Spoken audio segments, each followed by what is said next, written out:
mai jirgin sama tashiwan kasa tashiwan kasa sai ka tuna min da abokin aiki da na ce mai jirgin sama za ta ce tashiwan sama yau tafiyan yayi abun nan kai ne ka kai ta sama ai to ai su suna flying na jirgin na Alice Buhala ce da kasan abin da yake ƙara birge na har kullum shine ta riga ta san role ɗinta wato da na faɗi wannan mai jirgin sama ta ce tashiwan ƙasa ai to yau ma tana jirgin sama zuwa Lagos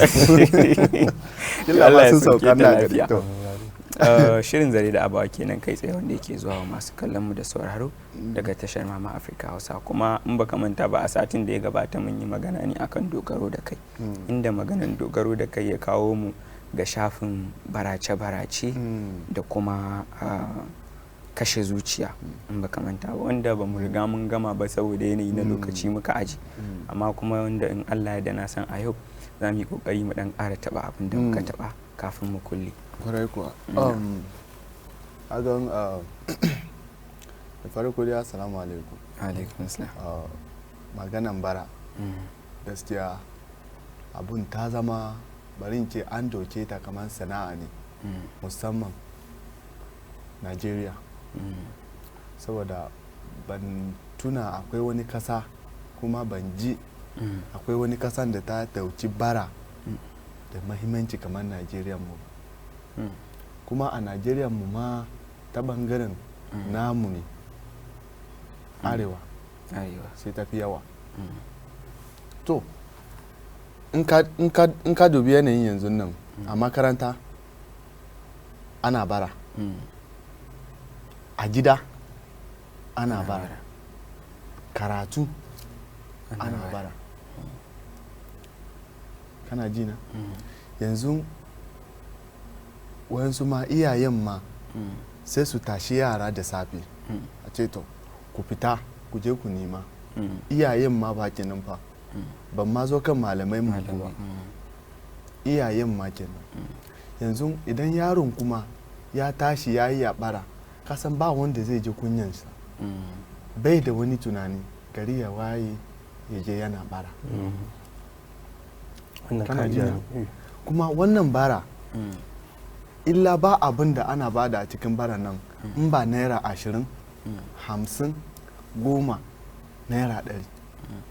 Yaron da ya kamata ya tashi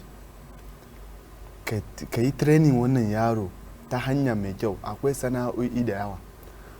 Kakkafa manta akwai yaron da zai yi shekara 7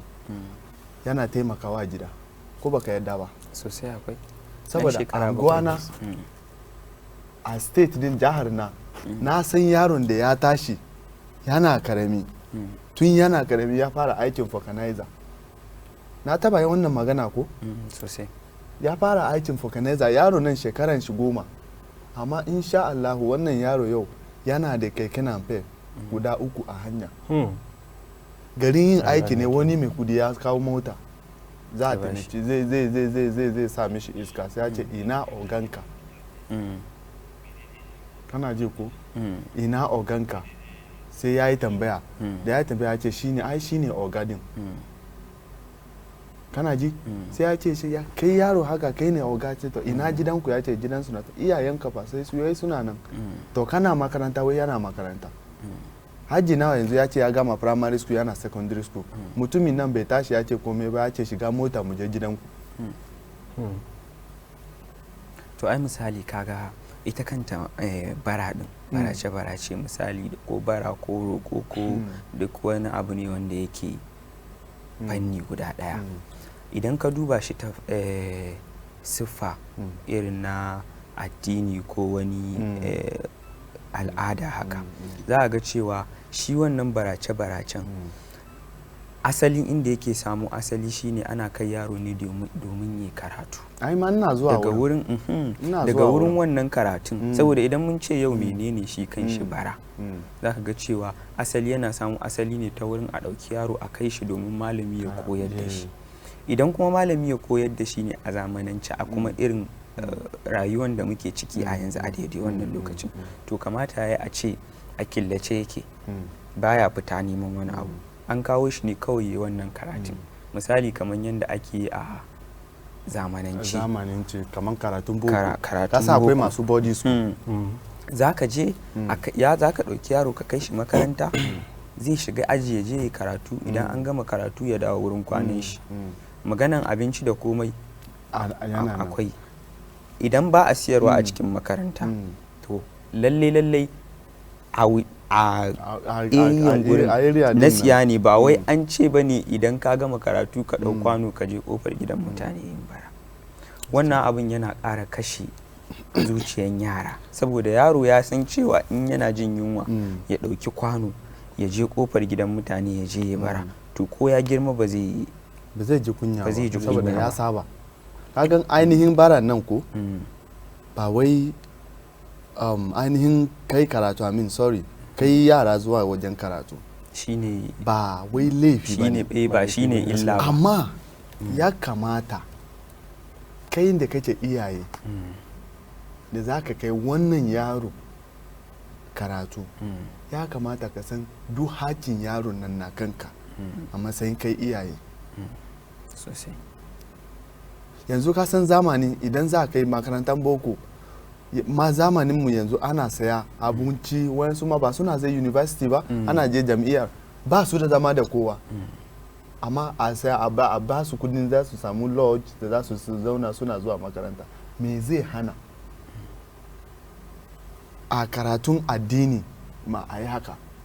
Abun ba na haushi ko abun ban da mamaci shine ainihin wannan abun nan karatun da aka kai su wani lokaci ba za a tashi yin karatun nan da safe ba sai yamma.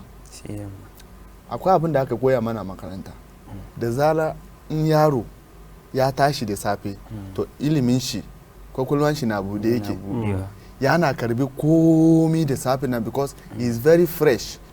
yana fresh amma da zara yaro duk abin da yaro zai yi abin da ilimin kwakwalwan nan zai amsa har zuwa karfe 12 karfe 12 da karfe 1 ya fara week for the day a ranar kenan daga wannan zuwa yamma ya kamata a samu hutu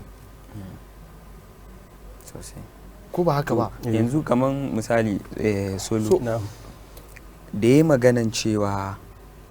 lokacin da ya kamata ma a ce shi kan shi karatu ya shiga kwakwalwan yaro lokaci kaman da safe lokacin da kwakwalwan yaro yake buɗewa sai kuma ni ma na lura da wani abu sai na tuna da wasu abubuwa wa'inda nake gani misali idan ka je wucewa ta inda ake yin wa'innan karatuttukan mun riga mun faɗa mu ɗan kallo cewa ba wai sa yaro a karatun shine illa ba abu ne mai kyau saboda wannan karatun musamman na allo abu ne mai kyau amma yanda ake tafiyar da ko kuma ake gudanar da lamuran yaran shine abubuwan da yake zama ta wani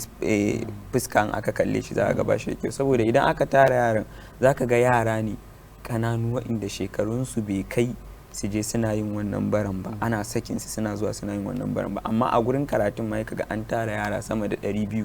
a guri ɗaya a cunkushe sannan kuma zaman ma da suka yi kusa da kusa sannan kuma ba wani abu bane ya kare saboda in ban manta ba ni kaina a cikin aji an koyar da ni cewa akwai zaman da idan yaro ya yi ma karatu ba zai duk abin da kake koya mai ba zai shiga saboda irin zaman ko ma ka zauna in kana a zaune ana koyar da kai baka ci abinci ba kai ma ka san abin da kake ji kamar rediyo ne kai saboda ko abincin ne ma kake ci akwai irin zaman da in kai ba zai wuce ba tabbas to yanzu ka ga yanzu a zamanin yanzu yana da gane shi ba mutane sun dauki bara a sana'a yanzu sun rike shi sun mai da shi sana'a don a da yadda na sani inda na tashi a arewa da na tashi na da san cewa ɗalibai wanda aka kawo makarantar allo idan kilin malam zauri bai da irin kudin din nan da zai dan bada kudin cefane shi ma zai dan gaya musu da handa in za su dan je gidaje wasu su dan a dan ba wai kawo kudi za a raba ba irin zai kamar barin da na sani da shine za ga sun dan zo sai a ce ga almajiri ya zo akwai kwanuka wanda za a wanke ko akwai abin da za a dan ka gani irin su ma suna neman yanda za su yi abin da zai dan taimake su ba wai zai za zo a ji cewa a roƙo ne kawai muka zo yi ga nan kullun ne idan bake bani wannan ba gobe zai za kawo inda ba samu kudu ba to yanzu dawowa cikin zamanin nan yanzu a cikin garin nan hada wanda nake gani a cikin Abuja garin Abuja sai gan mata da kanta don ta san cewa Abuja ne ta haifi yaro sai su ɗauki yaron sai gan su suna hanya ana biya ana cewa don Allah ka taimake ni wannan ba lafiya kaza idan ka ce za ka kai yaron asibiti sai su ce a'a wai ka bada kuɗin sun san maganin da za a ba yaron. To akwai sanda nike nan a tsaye a wata H-Medics a gwarin fa wata mata kan ka ga matan nan tsohuwa ne in na ga ma asalin tsohuwa matan nan kila yanzu za ta kai shekara 55 ko 60 yanzu wanda take da shekara 55 ko 60 tana iya haihuwa da karamin yaro ko yarinya yanzu sai gan ta rike da karamin yarinya a hannu jaririyan yarinya an rike ko yaro ne ba sani ba an rike yaron sai dinga kuka sai kuma ni ma da kai wannan magana na sha in baka manta ba akwai ran da muke tafiya da daddare a mota na ga irin wannan na baka magana akan titi take shayar da yaron akan titi ta rike shi take shayar da shi ta zauna akan gefen titi wanda kuma shi shayar wannan ma akwai ta hanyar da idan ka bi shi yaro zai zo da taɓin kwakwalwa saboda shi yaro ma akwai goyon a al'adun Hausawa akwai lokaci kasan ana bi lokaci ne akwai lokacin da idan yaro bai kai ba akwai goyon da bai kamata ka mai ba akwai rikon da bai kamata ka mai ba saboda kashin shi bai yi kwari ba to yaro tun yana karami kin dauke shi kina shayar da shi kin je kina yin bara kina shayar da shi a titi wanda rayuwa zai taso yayi idan ma ya taso mai cikakken lafiya kenan wanda ya samu shayarwa na uwa sosai kaga yanzu ina kai ka wuri yanda ta tsaya wurin nan shi yaro din na kuka kaga yanzu yaro ne bai kai shekara daya ba ko kaga ni to a fuska na wani alaji ya ce mata to yanzu wani sana'a ne kike so ki yi ta ce yanzu duk abin da ta samu dai gaskiya za ta yi a idanuna ne ya gu kuɗi ban san nawa bane ƙarya abin ga ban san nawa ne ba ta ba amma dai da kuɗin dai da dan tsoka gumma matan nan ta fita ta bar wurin shine ta hau keke kamar za ta wuce wurin shikenan ta wure da mota din nan ya fita ta ƙara dawowa to abin da nake so in faɗa shine idan yaro din ma shi ma ya tashi jariri din ya tashi ya gan cewa abin nan kamar kuɗi ne ake nema da shi a daga wurin nan za a dinga samun matsalan yara wanda ba sa so su nemi karatu ko wanda ba sa so su samu aikin hannu daga wurin nan idan kana harka haka nan sai ga wasu suna wani harka wanda gwamnati ma za ta abin ga barin baka wani dan short abin nan wani experience da na taba abin nan ko da yake a kogi akwai wani mai bara da ya taba da su kana ji inda suke zama opposite masallaci ne wannan ma ba yara ba ne tsofaffi ne dattijai ne a wurin da wannan bawan Allah nan ya rasu inda yake zama aka za kwashe a cikin kayan shi da aka kwashe aka samu 500,000 a cikin jaka almajiri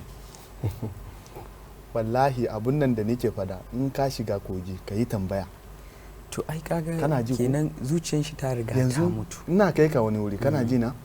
yanzu wannan mutum saboda Allah da annabi bara yake yi ko sana'a yake yi nawa ne za ka rike 50,000 ba za ka fara sana'a ba in kai baka da shi ko kuma kai talaka ne sosai da baka samu abincin da kace ci ba 50,000 bai ishe ka sana'a ba ta fara abubuwa to zuciyar ta mutu ne to amma kafin mu fara duba wannan za mu je hutu ne takaitaccen lokaci idan muka dawo sai mu daura masu kallo mu je hutu ne takaitaccen lokaci inda idan muka dawo shirin zai daura muna dawowa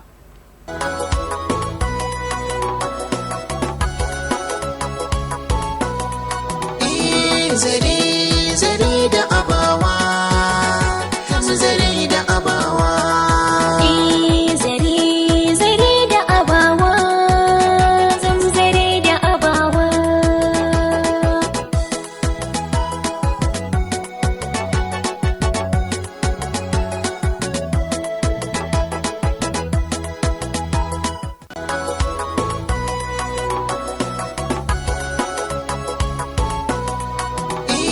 zare da abawa zare da abawa zare da abawa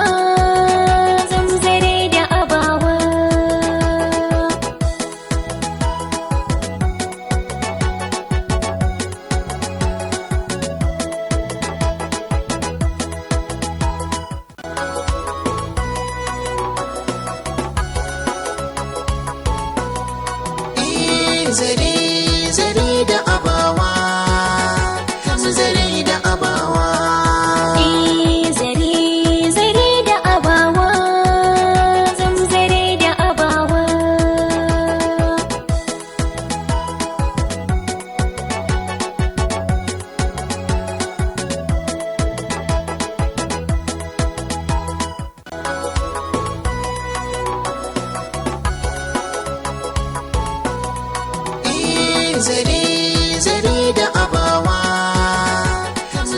Masu kallo barkanmu da dawa daga hutun takaitaccen lokaci, kuma kada dai ku manta shirin zare da abawa ne ke zuwa muku kai tsaye daga tashar Mama Africa Hausa, wanda kuma an ba ku manta ba muna tattaunawa ne akan dogaro da kai, inda dogaro da kai ya kwashe mu sannan ya cilla mu zuwa barace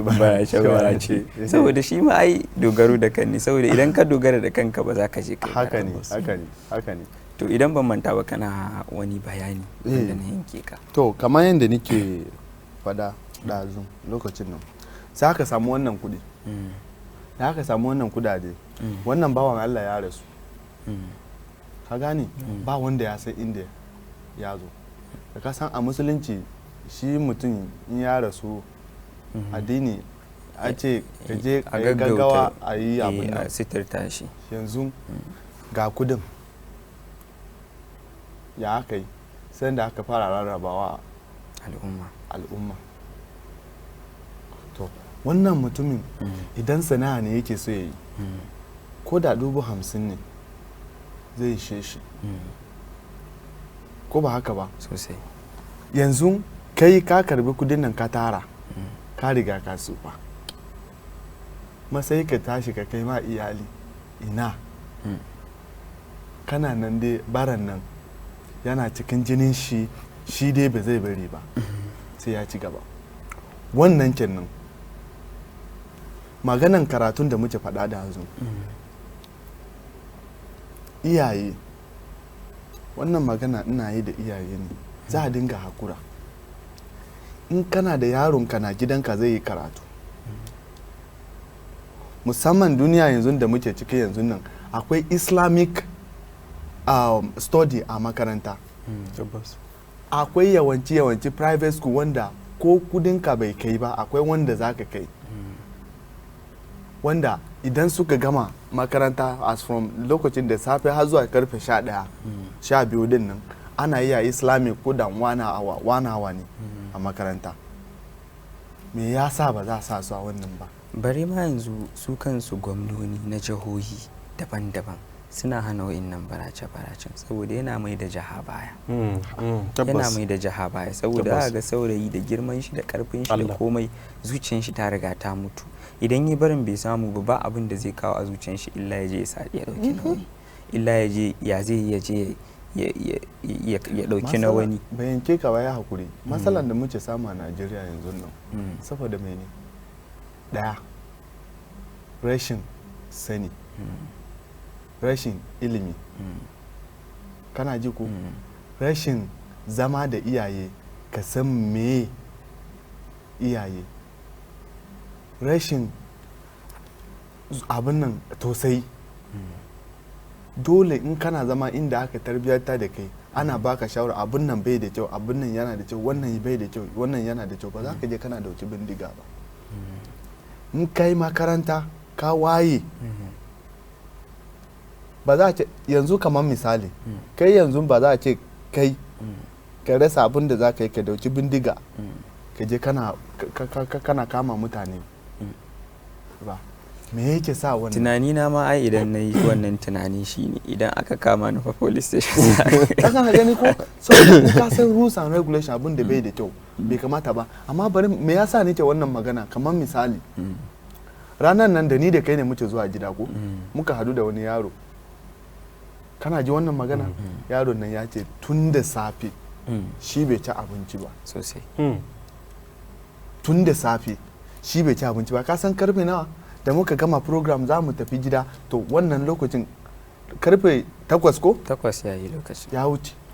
Za mu je gida da dare. Kuma yaro kamar wannan. Kuma yannin yaro ma bai kai ma shekara 10 ba. Yanzu in na doki a ce ni wani mutumi ne kamar misali, in na doki yaron nan to ka biyo ni ka zo mu je gida, zan baka abinci ka yi wanka ka yi komai da komai, sai doki yaron tafi da shi. Ni kuma wani mugun mutum ne ko kuma wani abun nan ne, me ya san zai faru? Yaron dole ya bi ni. Wannan dai kaga yanzu sako ne daga iyaye, a tura mai iyaye daidai ku dinga ji. Dan ka gani a China idan kai aure a kai ta ce yaranka ba za su ce biyu ba. Ni dai abin da nake son ga mutane ne, ka gani idan ka san cewa baka da kuɗi kai aure ba haramun bane ka samu yaro guda daya ko guda biyu da kasancewa dan karamin karfin nan naka zaka dan samu shi na dan ci kada a ce dai yaro yayin yunwa a'a ka samu shi na ci din nan da a dan sa shi a makaranta din nan yana dan ci yana boko yana kuma zuwa islamiyya kaga abubuwa zai je normal amma sai ka ji a ce wani baya aiki kamar misali a ce ni yanzu ina da aure yanzu na daina aiki ba abun da nike sai tsaya kawai yara guda 27 bari ma fara da guda daya kana ji ni yanzu mata na guda daya ta haka ne to yanzu yanda ban da kuɗi kawai sai kullun ina zama gida iyaka dai in na ga mata na shikenan an fara neman yanda za a dinga ƙara yara don a turanci yanda aka ce wai an hungry man an idle man is the devil's workshop yanzu shi wanda baya da komai da yake tunanin shi ba ta zama daidai ba ta zuwa normal sai ga wanda bai aiki wanda bai ci abinci ba abinda zai riga tunanin daban ne da wanda yake aiki yanzu idan kai kana aiki don ka samu abubuwa wanda zai dinga buɗi kamar ka dinga samun hanyoyi wanda za su dinga buɗi yanzu abin haushin ma shine abin takoma ba yara ƙanana maza ba ne kadai to har da mata zaka ga yar karamar budurwa saboda zaka je wai kan titi ka sauka a tashan mota na sha ganin abin nan ya fi a kirga da ka sauka a tashan mota ka dan fara tafiya ka ga karaman yarinya ta taho da gudu yaya ko baba yaya dan Allah ka taimaka min da abin da zan ci karamar yarinya mai karamin shekaru zaka ga ta rugo da gudu ta zo ta rike maka suna zuwa rike maka hannu zasu dan Allah yaya ka taimaka mana da abin da zamu ci ita ba ta san ka ba ta san ko kai waye bane kuma budurwa ce yan wa'inda suka fara tasawan ma su ma haka zaka ga suna yi manyan matan za ga mace da karfinta da komai ta zo kusa da kai da Allah yana dan abin da zan ci nake nema yanzu da Allah duk inda ya dauki wasu makudan kuɗi ya bata bai siya imaninta ba me aka san za a je a yi gaba tabbas to wa'innan abubuwan su ne ya kamata a ce iyaye su dinga ganewa duk sanda fa ka ɗauki ɗanka wanda ka tsuguna ka haifa musamman ma mahaifiya kida kika san zafin haihuwan kika ɗauki wannan yaron kika je kika damƙa shi a inda kin san cewa ba zai ke ya kike ciyar da kanki da kike zaune a gida ba shi wanda ya halicce ki ya barki ba ya san yanda zai yi da ke bane ya barki haka ai kamata yayi yanda kike zaune kina neman abin da zaki ciki sa a bakinki shi ma ba zai rasa wanda zai ci ba wato ita aure abinda sunnan Allah ne da kowane mahalicci na Allah yana so yayi abin da ciyawa ne addini bata ce a'a kakka aure da ko kuma kakka aure biyu ko ba haka bane addinin musulunci ta ce akala in ka aure da an ce in karfin ka ta kai ka kara ko ba haka ba sosai yanzu ka aure daya misali kenan fa ba ka da aiki ba ka da sana'a kana fita ne inda wanda muka samu na yau da gobe sa ja nemi na jibi da za ka tashi kuma sai ka kara biyu in aka yi magana sai ce ai Allah ya ce a aure hudu ko ba haka ba ka je ka kara biyu wannan na farkon nan tana da ya'ya guda 5 kuma wani abu na biyu kuma ina zuwa fa ina kai wuri na biyu tana da ya'ya kaman guda 3 yanzu kai da kanka kai da kace mai gida kai da kace uban da ka aure wannan mata guda biyu ba kai ya ka sa masu kanka ma sutura balle ma a ce yara sai ka zo kana nemi dangin da za ka tura yaronka a kai ya je ya zama da su yanzu ma maganan ma wani lokaci maganan ta wuce ainihin malamai ma na zaure dangi ma wani lokaci kana kauye sai ka tura yaronka ai ina da wani kanina a can a Lagos ko kuma ina da kanina wani kanina a can a Kano sai a tura yaro to wannan kanin kan da ka tura yaro ka kai mai nan shi ma akilla yana da yara bai gama ji da kanshi ba saboda Kila yana ma bai da birni. aiki. Killa shi ma ba wani abu aiki ne yake da shi ba, yana manage to da kai ka ce ka zaka kai mai yaro sai ya ce maka to ba da ma saboda shi ba zai ce maka a'a ba kai ka zo ka ce wai yana sai raba danji sai ka tura yaro. Yanzu kulawa da yaron ba zai kula da yaron ba, yaron kuma sai ya je ya gan birni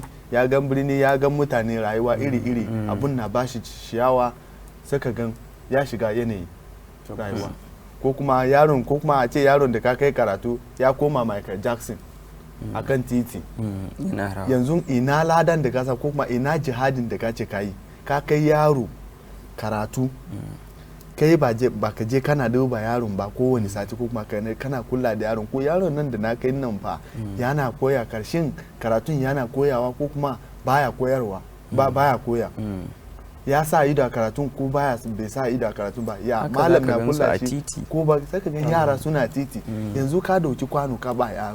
yaro ya fita inda ake kallon fim a hanya sai ka ga yara sun tara wurin suna kallon fim sun natsu. Yanzu karatun da aka koya mai daga gida ya manta malam. Yanzu abin da ya gani a cikin fim din nan shine zai je aikata. Ko ba haka ba ba da kai ne muka je wani gari yara suka je suka samu wannan abin na wannan talabishin na da talabishin na da tv na da nan aka bare abin nan nashi roban shi nan sai suna hau kan dutse daga can saman dutse sai su zauna a kai wai suna tuka abin nan stunt. Akwai abin da turawa in kana kallon irin abin nan film na su turawa na haka kankara din nan irin su masu abin nan na kankara masu wasan nan yaro sun je sun zauna. Yanzu yaron in ya ji ciwo malam zai buje shi ko kuma ya ce sannu ba za a mai magani mai kyau ba. Shine sai kaga ciwo a jikin yaro ya zama wani sai ga yaro ma da kai shi ma dan ciwon nan za ga wurin ya fara rubewa saboda me yasa ba iyayen da za su kula da shi malam yana da yaran shi wannan mutumin Allah ya bashi ilimi ne ya koyarwa da karatu amma bai ce ya zo ya doji duk wajen yara wajen dare haba malam ko kai fa a dauki mutane wurin jandari a karkashin ka kuma yara ne ya za ka yi da su. Abun kuma yanayi kasan saboda yanayin lokaci wani lokaci za ga rashin abun ya sa yaron ya dawo ba za ka iya kallon shi ma ka haɗiye ne ba saboda irin sitirar da ke jikin yaron a ƙazance ba wanka ba wanki saboda babu mai kulawa da shi. Riga ce kila guda ɗaya za ka gan shi da ita ga ta nan a jikin shi kawai ta zama idan ma fara ce ta koma baka wasu ma ba su ma da ba wanki ta yaya cuta ba zai kuma yaro ko da yaushe yana kan bola ya je tsince-tsincen irin kayan karfe din nan da ake yi yana kokarin shi ya je tsinto kayan a bola ya zo ya kawo a siya saboda ya je danyi wani abu da kuɗin. To kaga wanda ma ka faɗa din nan ma wannan ma suna da irin dubara cewa idan na yi wani abu za a dan samu kuɗi kaga ya fi bara don kaga wannan kamar sana'a ne don idan na ga wani yana dan bin hanya yana dan ɗaukin magnet din nan yana dan neman karfuna din nan ya dan tara zai dan je a yi wayan kilo din shi a dan bashi ban san nan ake bayawa da misali kuma hakan ma ba a tsira ba tunda wanda suke shiga kafin mu je hutun takaitaccen lokaci wanda suke shiga harkan kuma aje a kan bola a samu karfin sai ga su ne idan suka je kuma gidan mutane suka yi bara aka hana suna hangan wani karfe za a shiga a dauka abun kuma sannan kuma sai aka hada da sata. To kasan a cikin sana'a duk sana'a da ake yi akwai wanda suke fi sabilillah akwai wanda kawai su ga su nan dai kawai ba ruwansu da ko abubuwa dai kawai sosai haka za su dinga bugawa ne kawai. Wannan duk gaskiya ne ya kamata a ce su yaran ne za mu karkato idan iyayen sun yi kunnen kashi ba su ji ba su dau shawarwari ko kuma maganan bolan da kaka wannan ban baka labari ba. Akwai lokacin da ina da wani dan babur haka sai shi wannan yaro dama shi almajiri ne so irin yanayin zuwa gida a bani abinci a bani ta ce me ya hana ka me zai hana ka nemi wani sana'a wani sana'a kace so kai sai ya ce shi yanzu dai shi bai san sana'a saboda in shi ya shiga wani sana'a malam zai mishi duka da wannan abubuwa haka sai na ce to gobe ka zo zan nemi abin da ko tela ne zaka dan shiga ka abin nan sai yaron baya zuwa wata rana ne sai na gan shi yana da kwashe irin wannan abubuwa na bola nan yana kai na ce wannan abin da kake so ka yi na ce shi zai dinga yi wannan yana samun kudin abinci yana ci na ce to ga abin da za a yi in ka zo gidana akwai wani dan babur a gurin akwai wani su karfe haka saboda idan ni na je na canza kayan babur abin da sun ajiye su wani wayo kudi nan roba din nan lokacin nan muna tukan nan sai na tattara su za ka yi kai abin nan ya ce shi ba zai kai sai na dora mishi a kansa a abin nan a shasha na ce zauna mu je muka kai wajen bola akalla abin da aka sade wajen 2,500 kana ji ko sai ya tafi da kudin to na ce mishi ka je ka ajiye kudin nan kana kire naira 100 kana ci abinci safe da rana da yamma kana manage in ya kare in da aka samu wani sabubuwa sai ka zo ka kara to ka je saboda yaron zuciyan nan baya cika abin zuciyan ya riga ya mutu da zai tashi wata rana kayan mashin nan ne ya kwanci kaga zuciyar ta riga ta mutu da zai tashi taya na ne ya zo ya kwance ya kai wajen amma ina ganin yanzu kafin a ce mun jawo hankalin su yaran tunda iyayen ba tun yau ake faɗi ba wasu ba sai ji ba wasu kuma sun ɗauka ya masa amfani sai mu janyo hankalin yaran mu ba su shawarwari ta hanyar da za su bi ko da baran aka kai ka za ka iya kare kanka idan mun je hutun takaitaccen lokaci mun dawo masu kallo mu je hutu ne takaitaccen lokaci inda idan muka dawo za mu daura daga inda muka tsaya muna dawowa.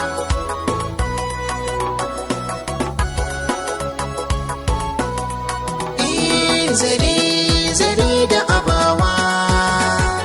zare da abawa. Zare da abawa,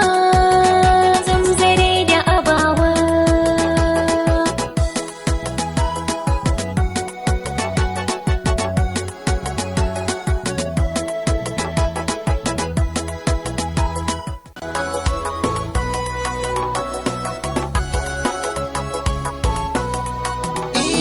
Zare da abawa, zare da abawa. Zare da abawa, zare da abawa.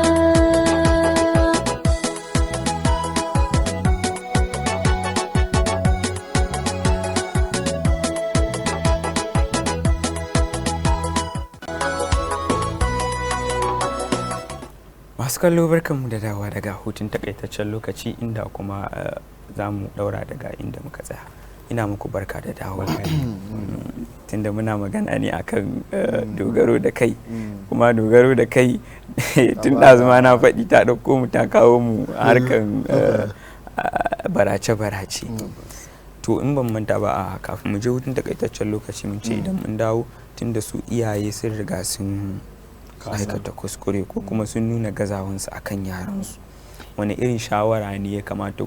su yaran mu ba su tunda su an riga an jefa rayuwarsu a cikin wani irin hali mawuyaci su yaran sai mu ba su wani shawara wanda tunda shi yaro a koda yaushe idan ka zo kwakwalwan shi tana da daukan abu wani yanzu kawai yana kallon wannan shirin in ya gani zai ji zuciyar shi ya canza to bari in je in gwada wannan abu to akalla dai ni shawaran da zan bayar na farko kai da kace yaro a nakanka turawa sun ce your destiny is in your hand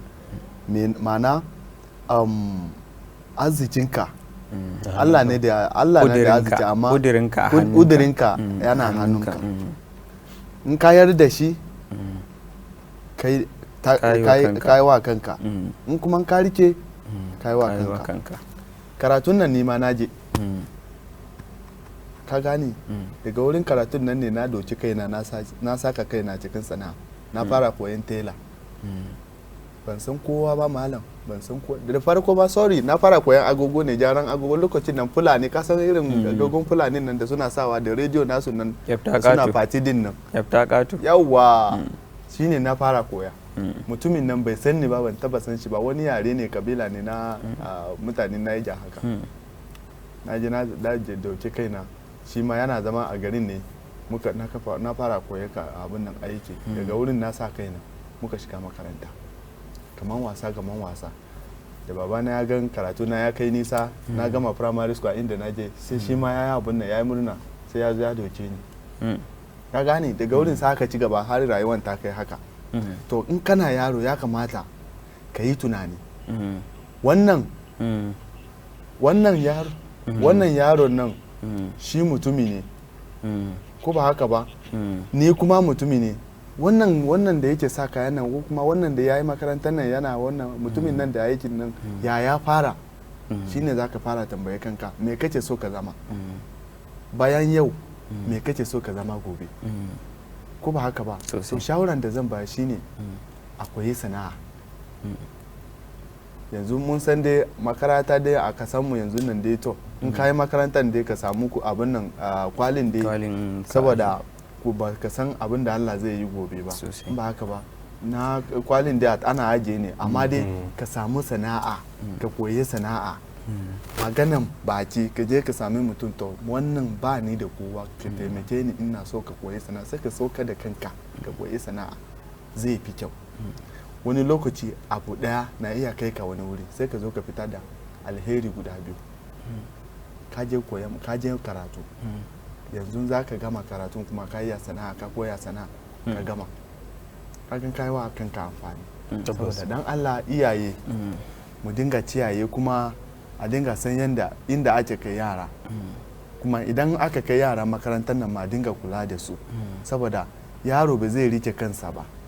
in ba tare da wanda yake sai ka shiga ko kai man kana matsayin shekara 11 ko 25 ma dole iyaye ko wani lokacin da zaka yi laifi ya iyaye za su ci a rayuwa ba haka bane ya ga inda zaka yi ga inda zaka yi ina ma yaro karamin da yake shekara 5 yaro ma ba sai ka dauke shi ka kai shi wata jiha ba yanzu duniya ma ba duniyan ta canza za kai karatu ba sai ka kai yaro wani jiha ba ya kamata ya karatu a gurin da kake to kaga yanzu bari in ba da kaina kamar misali iyaye na kokari gaskiya Allah a gani akwai sanda iyaye na a can da muna lafiya kowa daidai normal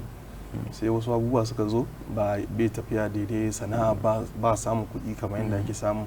shine mamanmu ta ce to bari ta dinga daura mana kankara da ruwan sanyi sannan ba fara hidda fiye wata ba to sai ya daura a leda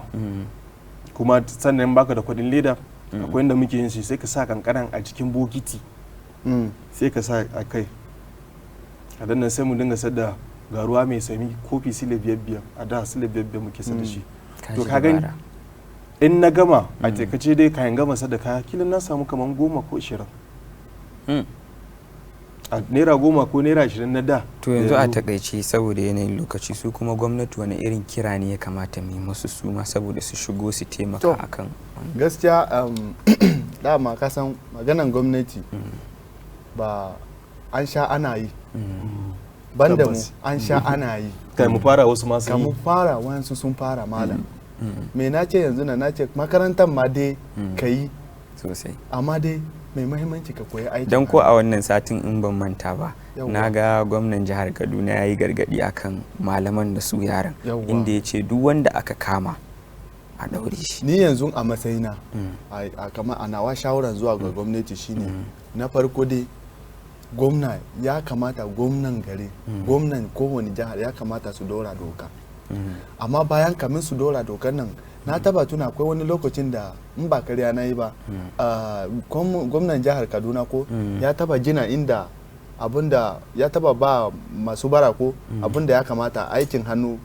wani kamfani haka da ya kamata suna koyan aikin hannu dinki da abin sosai ya yi wannan sai ya ne na kai ba sai aka ce ko sun ci su zama ko har makarantu an je an babba da form inda za samu haka gwamnan su jihar na Najeriya wayannan jihar nan su hada su yi irin wayannan abubuwa sai a za doka duk almajiran da aka kama a kan titi ko kuma a hanya ana bara a je a kulle shi babu abinci babu komi da komi in aka yi ma mutum daya wayansu za su koyi hankali amma kamar ka yi haka fa a matsayinka na gwamna mai ya kamata ka yi ka yi abun da za su yi saboda wani lokaci rashin sana'a ne ya kai su ga barace-baracen rashin aiki da rashin sana'a ne ke kawo wayannan abubuwa wani lokaci ba za mu gan laifin masu baran nan ma ba amma abin ta zo ta yi yawa ya hankuri ba na yanka ka gani kokari dai gwamnati suna kokari ka gani abinda suke da na sani a nan Abuja idan sun kama ka kana bara za su kai ka makaranta a kajeje kada yara din nan wanda ba sa da aikin yi za ka kai su a wurin su dai ba sa son su zama wurin nan ne kawai a dinga ba su abinci sun saba da fita ne to yanzu abin da nake so in kira masu bara din nan idan za su kaskatar da kansu su koyi sana'a shi ne kawai saboda akwai dabara ma shi kan shi gidajen za ka ga gida ana neman wanda zai dinga yin wanke-wanke ko zai dinga yin wankin kaya yana gogewa saboda ni akwai wani wanda na sani wannan abin ya faru a gidan da nake gidan iyayena inda almajiri ya zama kamar dan gida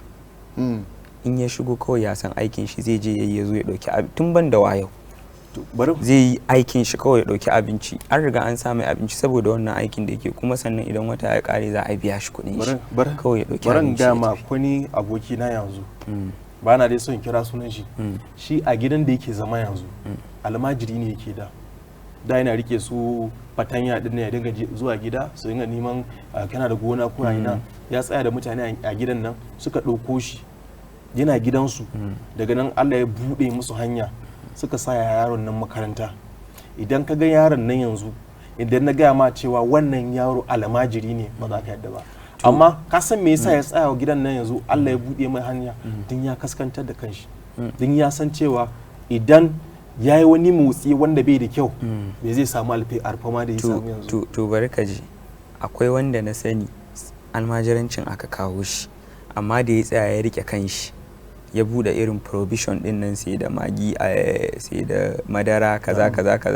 ka san sunan da aka sa ma shagon dan almajiri sai ka ji an ce je ka shagon dan almajiri sai ya dawo a kan unguwan babu shagon da ya kai shi cika da kaya babu shagon da ya kai nashi kyau da tsari kuma almajiri ne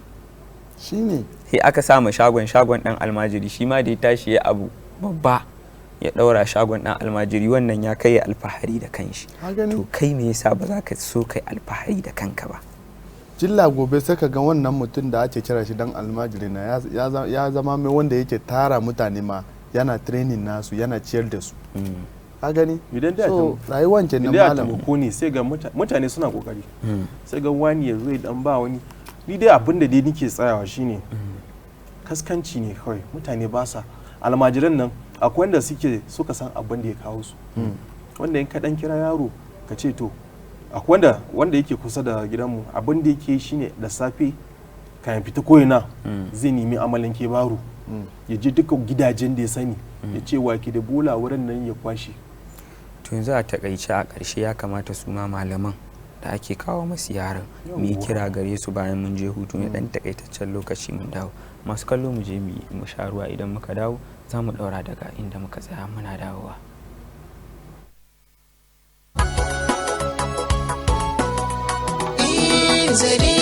zare da abawa zare da abawa zare da abawa zare da abawa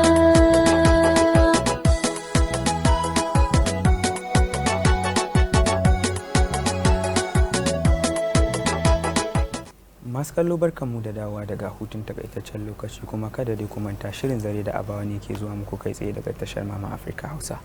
kafin mu je hutun takaitaccen lokaci mun ce idan mun dawo za mu ba masu ma kansu malaman shawara inda zan fara kai wani irin janyo hankali ya kamata a yi ga su kansu malaman da suke aikata irin wa'innan laifukan ga yaran to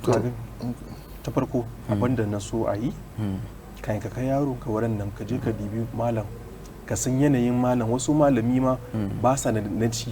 na sha irin kawai don su sun yadda da zama da mutane kawai sai su ce a ba ruwansu da cewa a sai dai to abin da nake so gwamnati su yi su ji duba yanda yanayin maladin yake idan yana da karfin daukan yara idan baka da karfin daukan yara baka iya bashi ci baka iya bashi sha to kana iya ga ma iyaye cewa ya je duba wani wuri don ko kai a malam yanzu ana bata ma suna kenan an kawo ma yara an aji kai ka tashi ka ce to ku je ku yi bara ka san abin sunanka ma zai ɓace idan yaran wasu dai a cikin wanda suke bara dole dai za a samu wanda zai hankali dole kuma a samu wanda ba zai hankali ba ka gane ko gudu ma ana gudu yanzu sai ga guda mutum ya kai wani bai kai ba to abin da za mu fada cewa malam dai su yi hakuri su abin da kasan wayansu malam ma barin ce wayansu suna yin wannan ne suna bude karatun ne ko saboda almajirin na zana kawo abinci ne dai ban sani ba amma gaskiya dai ya kamata malamai su rage yawa irin aika yara zuwa su je su nemi abincin nan gaskiya babu mai kyau bane duniyan nan lokacin da mun riga mun wuce an samu advance abun nan muna advance abun nan yanzu world yanzu nan dan Allah dinga ya hakuri wannan gaskiya ne kuma Allah ya sa kiran mu ga malamai gwamnati da iyaye da kuma yara ya je kunnen su kuma ya aiki da shi masu kallo kada dai kuma ta a cikin shirin zare da abawa ne muka kawo muku wannan maudu'i na dogaro da kai inda har muka taba barace a har kullun sunana Usain Abdulkadir dan wato Hajiya kuma a yau mun gabatar da shirin ne tare da Solomon Anthony Suleiman Tanko Ibrahim mai jirgi muke cewa mu huta lafiya Zare da Abawa